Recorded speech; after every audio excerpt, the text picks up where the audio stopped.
فرمایا میری عائشہ مسواک لے آ، مسواک لے آئی. فرمایا عائشہ، او میری عائشہ اس کو نرم کر دے، اس کو نرم کر دے. اب بتاؤ مرد کی منشا، مرد کی غرض اگر عورت نہیں سمجھتی تو اور کون سمجھ سکتا ہے؟ کا مطلب یہ نہ تھا کہ لکڑی سے کوٹ کے لیا، کسی روڑے اینٹ سے کوٹ کے نرم کر کے لیا. پیغمبر کے فرمان کو عائشہ صدیقہ نے سمجھا، اپنے منہ مبارک میں مسواک کو چبا دیا اور پھر یہ نہیں فرمایا کہ عائشہ اسے دھو کے لا. سمجھو، یہ نہیں فرمایا اسے دھو کے لا، بلکہ وہی لعاب جو حضرت عائشہ کے منہ کا لگا ہوا تھا، پیغمبر خدا صلی اللہ علیہ وسلم نے اپنے منہ مبارک میں وہی مسواک فرمائی اور اس کے بعد کلی نہیں فرمائی. یہ ثابت کر دیا لوگوں عائشہ مجھے اتنی پیاری ہے، اتنی پیاری ہے، اتنی پیاری ہے کہ میں آخری وقت میں اس کے منہ کا لعاب اپنے منہ میں لے کے جا رہا. تمام چیزیں اللہ پاک خود کرا رہا ہے. اور ایک اور بات سمجھو، تمہاری بھی تمنا ہے، میری بھی تمنا ہے، ہر مسلمان کی تمنا ہے اللہ کرے آخری وقت اچھی جگہ آئے. سب کی تمنا ہے سجدے میں موت آئے. جو سا آدمی مسجد میں کبھی داخل نہیں ہوتا آرزو اس کی بھی ہے کہ سجدے میں موت آئے، ہمیں ساری عمر سجدہ نہ کرے. جو آدمی ساری زندگی خدا کے قرآن کو ہاتھ نہیں لگاتا، قرآن کو آنکھ سے دیکھتا نہیں، تمنا اس کی بھی ہے کہ میری موت قرآن پڑھتے ہوئے کی آئے. سب کی تمنا ہے کہ میری اچھی جگہ موت آئے، کعبۃ اللہ میں موت آئے، مدینہ پاک میں موت آئے، مسجد میں موت آئے، وضو کر کے موت آئے، اللہ کے حضور میں سجدہ ریز ہوں جب موت آئے. تم یہ تمنا کر سکتے ہو، تمہاری یہ حسرت ہو سکتی ہے. امام الانبیاء کی کوئی تمنا نہیں. کالی کملی والے کی بھی تو تمنا ہوگی، یا اللہ سب سے اچھی جگہ میری موت آئے. اللہ تبارک و تعالی جل شانہ نے یہ ثابت کر دیا میرے محبوب تیرے لیے حجرہ عائشہ سے اچھی جگہ آسمانوں پہ بھی نہیں، جنت میں نہیں. یہ جو عائشہ کا حجرہ ہے جہاں جبریل کے سلام آتے ہیں، جہاں خدا کا قرآن نازل ہوتا ہے، اس سے اچھا کوئی ٹھکانہ نہیں. اور ایک اور بات سمجھو، آج کل بھی تجربہ کر لیں، باپ سے دھی کو بڑا پیار ہوتا ہے اور باپ کو بھی اپنی بیٹی سے بڑا پیار ہوتا ہے. یوں ہی اگر منہ بنا دے بیٹی ابا کے سامنے اور اتنا سا لفظ کہہ دے ابا رونے کی شکل بنا کر، خدا گواہ باپ کا کلیجہ پھٹ جاتا ہے. کیا ہوا بیٹی دیے کیے؟ وہ چپ کر ویندی 10 مہینوں ہویا کیے. چین نہیں آتا جب تک دھی سے پوچھ نہ لے. آخری وقت ہے پیغمبر خدا صلی اللہ علیہ وسلم کا، اور حضرت فاطمہ الزہرا رضی اللہ تعالیٰ عنہ اور عائشہ صدیقہ رضی اللہ تعالیٰ عنہ دونوں موجود ہیں. اور لوگوں آج ہمیں باپ کو دنیا سے جاتا ہوا بیٹی دیکھ کر گوارا نہیں کر سکتی، تو فاطمہ الزہرا جس کا ابا کالی کملی والا ہو کیسے گوارا کرتی؟ خود حضرت علی فرماتے ہیں رضی اللہ تعالیٰ عنہ کہ پیغمبر کی وفات کے بعد 6 مہینے فاطمہ الزہرا زندہ رہی، کسی نے ہنستی ہوئی نہیں دیکھی. خود حضرت علی گواہ ہے، فرماتے ہیں 6 مہینے میں کبھی پیٹ بھر کے نہیں کھایا،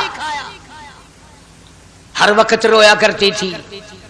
کبھی کہتی تھی او لوگو تم نے کن ہاتھوں سے میرے ابا کی قبر پہ مٹی ڈالی، تم نے کن ہاتھوں سے شہنشاہ کائنات صلی اللہ تعالی علیہ وسلم کو قبر مبارک میں رکھ دیا.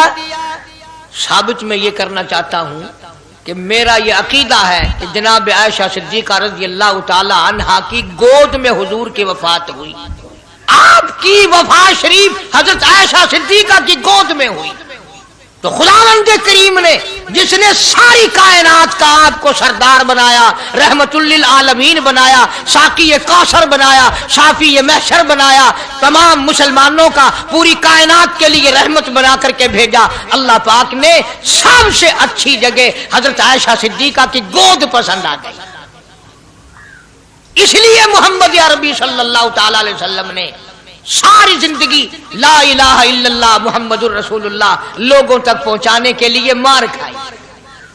آج ہم کلمہ بھی پڑھ رہے ہیں، جھوٹ بھی بول رہے ہیں، کلمہ بھی ہو رہا ہے، رشوت بھی چل رہی ہے، کلمہ بھی پڑھ رہے ہیں، لوگوں کی دھی بیٹیوں کے ساتھ بدکاری بھی ہو رہی ہے، کلمہ بھی چل رہا ہے، شراب بھی پی رہے ہیں، کلمہ بھی پڑھ رہے ہیں، سور بھی کھا رہے ہیں۔ بتاؤ یہ کیا کلمہ ہے؟ کس کام آئے گا کلمہ؟ حضرات صحابہ کرام رضوان اللہ تعالی علیہم اجمعین کا یہ عالم ہے، جس نے کلمہ پڑھا اس نے پوری زندگی ایک سیکنڈ میں بدل دی، ایک سیکنڈ میں بدل دی۔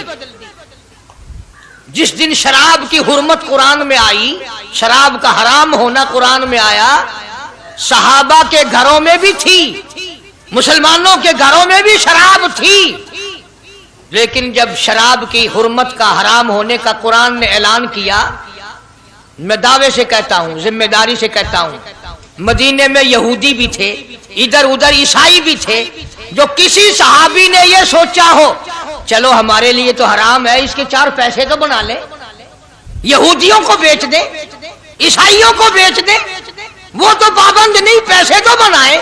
بلکہ علماء نے لکھا ہے کہ مدینے کی گلیوں میں شراب کا دریا بہہ گیا، مٹکے توڑ دیے، سرائیاں توڑ دی، بوتلیں مار مار کے دیواروں میں توڑ دی، قرآن آیا، اس کے بعد آخری دم تک کسی صحابی نے پینا تو کیا اس برتن کو بھی ہاتھ نہیں لگایا جس میں شراب تھی۔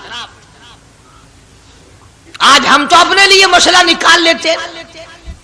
اب یہ جتنے غریب لوگ ہیں فیم کھاتے رہتے ہیں، چرس پیتے رہتے ہیں، ہریون کھاتے رہتے ہیں، اور اپنے آپ کو ہر وقت کہتے ہیں میں غریب ہوں، کہاں میرا حساب، کہاں میرا عذاب، کہیں میری جنت، کہاں میرا دوزخ وجنا۔ اچھا تیری خدائی بھئی ہے؟ تمام کے تمام یہ عیب غریبوں نے پکڑ لیے، اس لیے اللہ پاک جل شانہ نے اعلان کر دیا، فرمایا احسب الناس، کیا لوگوں کا یہ گمان ہے، ان یترکوا، چھوڑ دوں گا میں، ان یقولوا آمنا، صرف آمنا کہنے پر چھوڑ دیے جائیں گے، وہم لا یفتنون، میں آزما کر دیکھوں گا کہ لا الہ الا اللہ محمد الرسول اللہ کے مطابق زندگی ہے کہ نہیں، میرے محبوب کے صورت کے مطابق صورت بنی کہ نہیں، لباس بنا کہ نہیں، کھانا پینا میرے محبوب کی اطاعت کرتے ہوئے غلامی میں کرتا ہے یا خود مختار ہو کر کے کرتا ہے۔ اب ایک سانس میں پانی پی لینا یہ عیسائیوں کی عادت ہے۔ آقا مدنی محمد عربی صلی اللہ علیہ وسلم نے فرمایا 3 سانس لے کر کے پیو، اب پیٹ بھی بھر گیا، پانی بھی پیٹ میں چلا گیا، اور کالی کملی والے کی غلامی بھی ہو گئی۔ فرمایا بسم اللہ کر کے پیو، دوسری غلامی ہو گئی، سجے ہاتھ سے پیو، تیسری غلامی ہو گئی، کھانا کھاؤ بسم اللہ پڑھ کے شروع کرو۔ کئی آدمی اگر ایک برتن میں کھائیں تو اپنے آگے سے کھاؤ، یہ نہیں کہ آلو پرلی طرف دھکیلتے جاؤ، بوٹیاں بوٹے اٹھا کے کھاتے جاؤ۔ تمام چیزیں بتائی ہیں محبوب کائنات صلی اللہ علیہ وسلم نے، فرمایا کھانے سے پہلے ہاتھ دھو لو، گیلے گیلے ہاتھوں سے، سننے سننے ہاتھوں سے کھانا کھاؤ، برکت ہوگی۔ یہ تو ہے نبی کی سنت۔ اور یہ بھی فرمایا، حضرت عائشہ رضی اللہ تعالیٰ عنہ فرماتی ہیں، سبحان اللہ، ہماری ماں نے ہمیں کیا کیا بتایا کہ اگر کئی آدمیوں کا کھانا گھر سے جاتا، جب برتن واپس آتے، حضرت عائشہ فرماتی ہے رضی اللہ تعالیٰ عنہ کہ برتنوں کو دیکھ کر میں سمجھ جاتی تھی کہ محبوب کائنات صلی اللہ علیہ وسلم نے اس پیالے میں کھانا کھایا۔ کسی نے پوچھا حضرت عائشہ سے کیسے پتہ چل جاتا تھا آپ کو؟ فرماتی ہیں وہ اتنا صاف کیا برتن ہوتا تھا، وہ اتنا چاٹ لیا ہوتا تھا کہ اس کے دھونے کی ضرورت نہیں رہتی تھی۔ اب نبی کی سنت ہے برتن کو صاف کرنا، چاٹنا، اور انگریز کی سنت ہے کہ بوٹیاں ساری کھا جاؤ، آلو کا ایک نکرا چھوڑ دو۔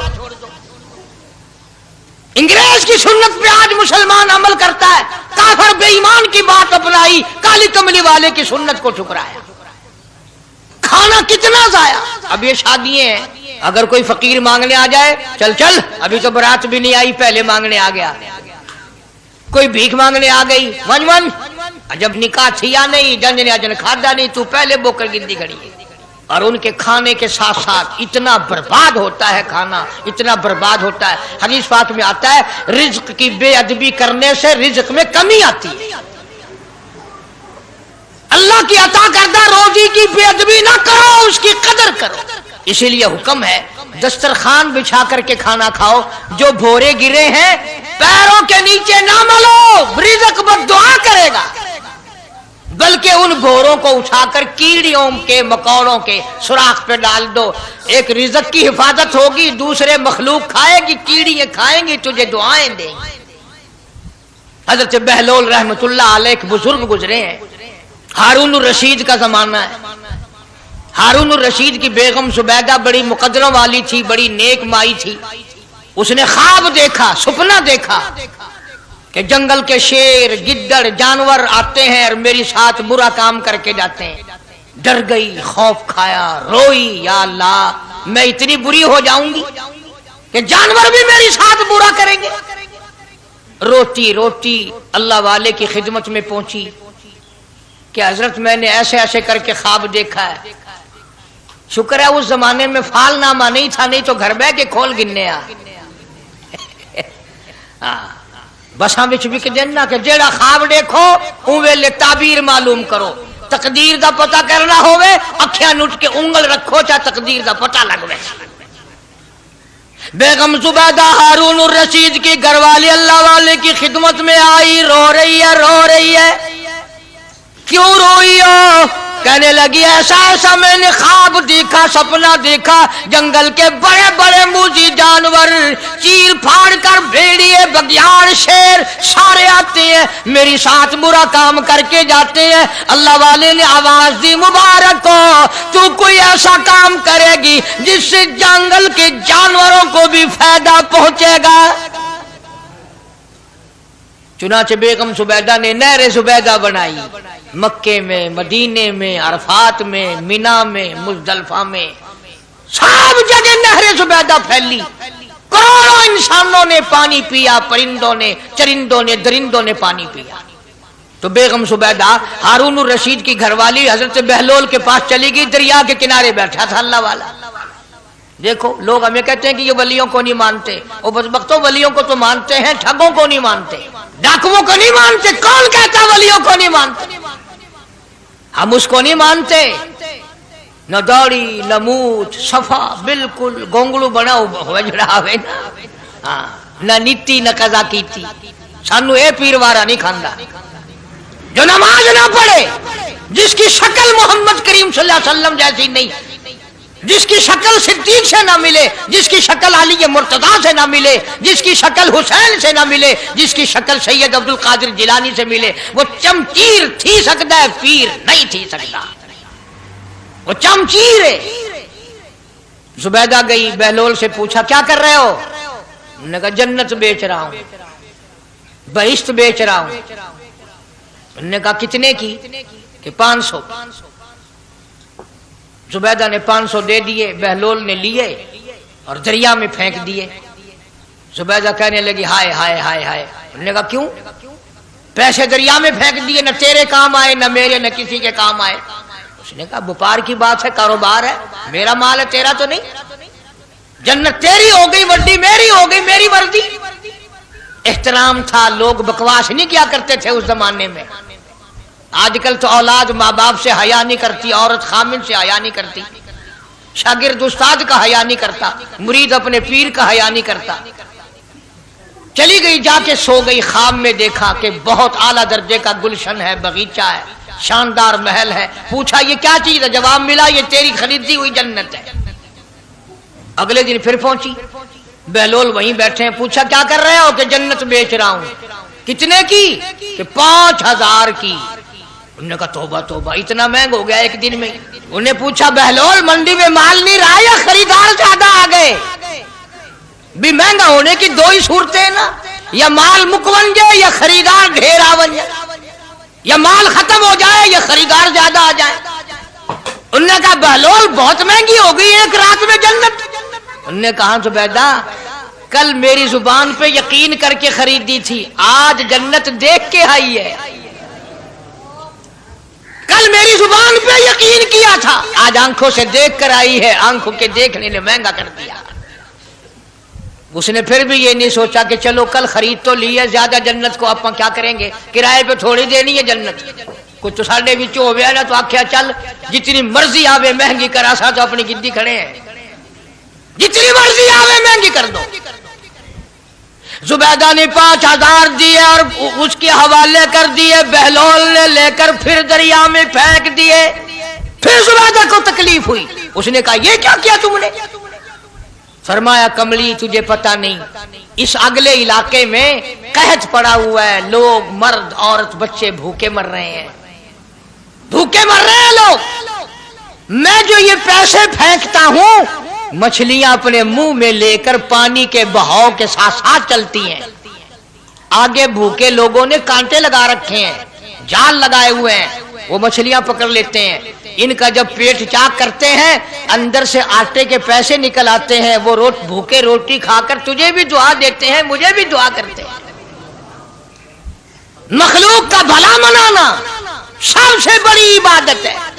آج یہی چیز تو مسلمان سے چھوٹ گئی کہ وہ صرف اپنی پیٹ پرستی کرتا ہے، اپنی غرض پرستی کرتا ہے، اپنی نفس پرستی کرتا ہے، انسانیت کے مقام پر نہیں سوچتا کہ دوسرا بھی میرے جیسا انسان ہے، اس کے بھی پہلو میں دل ہے، اس کو بھی پیٹ لگا ہوا ہے، اس کے بھی بال بچے ہیں، اس کی مجبور اپنا سب کچھ سامنے ہے ہر آدمی۔ اس لیے قرآن کریم نے اعلان کر دیا کہ تم کلمہ پڑھ کے جنت کے ٹھیکیدار نہ بنو، جنت بڑی اوکھی ہے، جنت کی قیمت پوچھنی ہو بلال سے پوچھ کے آ، جنت کی قیمت زنیرہ سے پوچھ کے آ جس کی آنکھیں نکال دی گئی، ابو فقیہہ سے پوچھ کے آ جس کی پسلیاں توڑ دی گئی۔ اس لیے میں نے یہ عنوان عرض کر دیا کہ چھڑا کلمہ کافی نہیں، بلکہ کلمے والی زندگی بنانی پڑے گی، کلمے کے مطابق اپنے آپ کو چلانا پڑے گا، نماز آئے گی، روزہ آئے گا، زکوٰۃ آئے گی، حج آئے گا، شرک چھوڑنا پڑے گا، بدعت چھوڑنی پڑیں گی، لغویات اور بکواسات سے پرہیز کرنا پڑے گا، حرام کھانا نہیں چھوڑنا پڑے گا، حرام پینا چھوڑنا پڑے گا، حرام دیکھنے کی اجازت نہیں، حرام سننے کی اجازت نہیں، حرام پکڑنے کی اجازت نہیں۔ اس لیے اللہ تبارک و تعالیٰ قرآن کریم میں اعلان کرتے ہیں کہ میں بھی تو دیکھتا ہوں کہ کلمہ اس نے زبان کی نوک سے پڑھا یا دل سے پڑھا، اگر دل سے پڑھا تو یہ ساری چیزوں کی پرہیزگاری کرے گا، مانے گا، ہدایت یافتہ بن کر کے جائے گا۔ جس چیز سے پیار ہوتا ہے، جس چیز سے محبت ہوتی ہے، یا یوں کہو جس آدمی سے محبت ہوتی ہے اس کی ہر چیز سے پیار ہوتا ہے۔ یہ ممکن نہیں کہ ایک آدمی یہ کہے کہ تیری شکل سے تو مجھے پیار ہے پر تیری آنکھوں سے بڑی نفرت ہے، اس کے انگ انگ سے محبت ہوتی ہے، حتیٰ کہ اس کے کپڑوں سے بھی پیار ہوتا ہے، اس کی آل اولاد سے بھی انس اور محبت ہوتی ہے۔ وہ کہتے ہیں نا مکاں کو ہے زینت مکیں کے قدم سے، ظرف کی قیمت جو ہے وہ مظروف کی وجہ سے بنتی ہے۔ اب دنیا میں اسلام اور ایمان کی بنیاد یہی چیز بنے گی کہ جیسے کہ حضور کریم صلی اللہ علیہ وسلم کی ذات اقدس سے محبت ہے، پیار ہے، عظمت ہے، تعلق ہے، اسی طرح سے صحابہ کرام ہو یا نبی کا خاندان ہو یا نبی کا مکان ہو یا نبی کا لایا ہوا دین ہو، ہر چیز سے پیار ہونا چاہیے۔ یہ نہیں کہ حضور کریم صلی اللہ علیہ وسلم کی ذات اقدس سے تو محبت ہو، پیار ہو، تعلق ہو اور آپ کے نظام سے نفرت ہو، پھر مسلمانی نہیں۔ خاندان نبوت سے بھی پیار کرنا پڑے گا اور ہونا چاہیے۔ اسی لیے میری ایک بات دل کی تختی پہ لکھ کے لے جاؤ کہ ہمارے نبی کی بات بھی نرالی اور ہمارے نبی کی جماعت بھی نرالی، ہمارے نبی کی ذات بھی نرالی، شان بھی نرالی، شہر بھی نرالا، ملک بھی نرالا۔ کیا چیز عرض کر کے میں آپ کو سمجھاؤں؟ اللہ پاک کو کیا ضرورت پڑی تھی مکے مدینے کی گلیوں کی قسم کھانے کی؟ خدا کو شوق چڑھا کہ پتھروں کی قسم کھانا؟ فرمایا لا اقسم بہذا البلد، میرے محبوب جن گلیوں میں تیرے قدم لگے ہیں مجھ خدا کو ان گلیوں کی قسم، ان شہروں کی قسم، اس وطن کی قسم۔ انناس وہاں نہیں پیدا ہوتا، سیب وہاں نہیں پیدا ہوتا، انگور وہاں نہیں پیدا ہوتا، غلہ کھانے پینے کا سامان وہاں کچھ نہیں پیدا ہوتا، ہے پہاڑ اور پہاڑ بھی خشک، لیکن محبوب جہاں رہتا ہو اس کی ہر چیز سے پیار ہوتا ہے۔ یہ مثال دینی تو نہیں چاہیے، ویسے سمجھانے کے لیے کہتا ہوں۔ مجنو کو ایک اونٹ والا آدمی مل گیا، اس نے مجنو نے پوچھا کہ تو کہاں چلا ہے؟ تو مشہور تو تھا ہی، لوگ جانتے تھے کہ یہ مجنون ہے، کہ لیلا کے شہر چلاؤں کہ میرا سلام کہیو بہت بہت، کہ اچھی بات۔ آدھا میل وہ اونٹ والا چلا، پھر دوڑ کے بھاگ کے اسے رلا، کہنے لگا میرا پیغام یاد ہے؟ کہ ہاں یاد ہے، کہ زور زور سے سلام کہنا۔ آدھا میل 1 میل پھر چلا وہ اونٹ والا، پھر دوڑ کے مل گیا، حتیٰ کہ اس شہر میں ہی پہنچ گیا جہاں اس نے جانا تھا۔ اونٹ والا کہنے لگا رے میرا سر کھاتے کھاتے تو نے یہ وقت کر دیا، تو خود ہی جا کے سلام کہہ لے، اب تو شہر وہی آ گیا، میں کیا کہوں گا۔ تو جب شہر کے اس علاقے میں گیا جہاں لیلا رہتی تھی، تو گلی سے کتا نکلا، مجنون نے بیٹھ کے کتے کے پاؤں چومنے شروع کر دیے۔ لوگ کہنے لگے پاگل ہے، گدھا ہے، دیوانہ ہے۔ مولانا روم فرماتے ہیں کہنے لگا پائے سگ بوسیدہ مجنو خلقش گفتہ اینچ بہود، پائے سگ بوسیدہ مجنو خلقش گفتہ اینچ بہود، گفت مجنو گاہے گاہے کوئے لیلا رفتہ بہود۔ لوگوں نے کہا پاگل، کتے کے پاؤں چوم رہا ہے، تیری عقل ماری گئی۔ مجنو کہنے لگا پہلے اپنی آنکھوں کا تو علاج کرو، تمہیں کتا تو نظر آتا ہے، یہ نظر نہیں آتا، یہ آیا کس کی گلی سے ہے، نکلا کس کی گلی میں سے ہے۔ جب دل میں کوئی بات سما جائے پھر یہی حال بنا کرتا ہے۔ جنگل میں بیٹھا ہوا مجنو یوں انگلی سے لکیریں نکال رہا تھا، کچھ لکھ رہا تھا اور دیکھ رہا تھا۔ کسی نے پوچھ لیا کیا کر رہا ہے یہاں جنگل میں بیٹھا ہوا؟ کہنے لگا گفت نقش نام لیلا می رقم، گفت نقش نام لیلا می رقم، خاطر خود را تسلی میں دہم۔ کہنے لگا لیلا کا نام لکھ لکھ کر دیکھتا ہوں، تسلی دیتا ہوں اپنے دل کو۔ عرض کرنے کا مقصد یہ کہ جب دل میں کسی کی بات سما جائے پھر اس کی شکل سے، پھر اس کے پیر کی خاک سے، ہر چیز سے محبت ہو جاتی ہے۔ تو مسلمان جب کلمہ پڑھتا ہے لا الہ الا اللہ محمد الرسول اللہ صلی اللہ تعالی علیہ وسلم، تو اللہ پاک نے جس نبی کی محبت دلوں میں ڈالی ہے اس کی ہر چیز سے پھر پیار ہونا چاہیے۔ اب جو جماعت نبی کے ساتھ ساری زندگی رہی ہو، آخری وقت تک جس جماعت نے سرکار دو عالم صلی اللہ علیہ وسلم کا ساتھ دیا ہو، وہ جماعت کتنی ممتاز ہوگی، وہ کتنی شان والی جماعت ہوگی کہ معمولی لوگ تو نہیں ہے، اور ان کی بڑی خصوصیات ہیں۔ مثلا ایک قافلہ چل رہا ہے، اور وہ قافلہ اور وہ لشکر بھی کتنا خوش قسمت ہوگا جس میں خود محمد عربی صلی اللہ علیہ وسلم موجود ہے۔ پانی ختم ہو گیا، گرمی تھی، شدت کی بڑی تکلیف ہوئی لوگوں کو بھی جانوروں کو بھی، تو صحابہ کرام نے مشورہ کیا اور اکٹھے ہو کر کے سرکار دو عالم صلی اللہ علیہ وسلم کے دربار عالیہ میں آئے کہ جی پانی نہیں ہے، جانوروں کو بڑی تکلیف ہے اور آدمیوں کو بڑی پیاس ہے، بڑی تکلیف ہے، آپ اللہ پاک سے دعا فرمائیں۔ جناب سرکار مدینہ صلی اللہ علیہ وسلم نے دعا فرمائی۔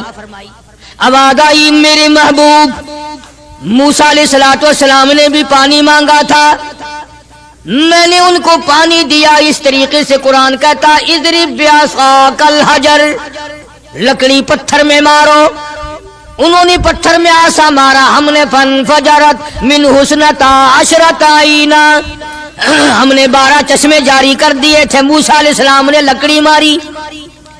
او میرے نبی، آج میں اگر آپ سے بھی لکڑی لگواؤں، اسی طرح سے آپ کو بھی لکڑ پتھر میں مارنی پڑے، پھر کلیم میں اور حبیب میں کیا فرق ہوگا؟ وہ کلیم اللہ ہے، آپ حبیب اللہ ہیں، آپ کو لکڑی مارنے کی ضرورت نہیں۔ یہ پیاری پیاری انگلیاں جو یتیم کے سر پہ پھرتی ہیں، یہ پیاری پیاری انگلیاں جو ہر صحابی کے ساتھ مسافہ ہونے میں ملتی ہیں، غریبوں کے لیے دعا کے لیے اٹھتی ہیں، میرے محبوب صلی اللہ علیہ وسلم یہی پیاری پیاری انگلیاں ایک پانی کے برتن میں آپ رکھ دیں، مجھے اپنی کبریائی کی قسم سارے قافلے کو ان انگلیوں سے نکلا ہوا پانی پلا دوں گا۔ چنانچہ آپ صلی اللہ علیہ وسلم نے ایک برتن میں انگلیاں رکھ دی، سارے جانوروں نے پانی پی لیا، سارے صحابہ کرام نے پانی پی لیا۔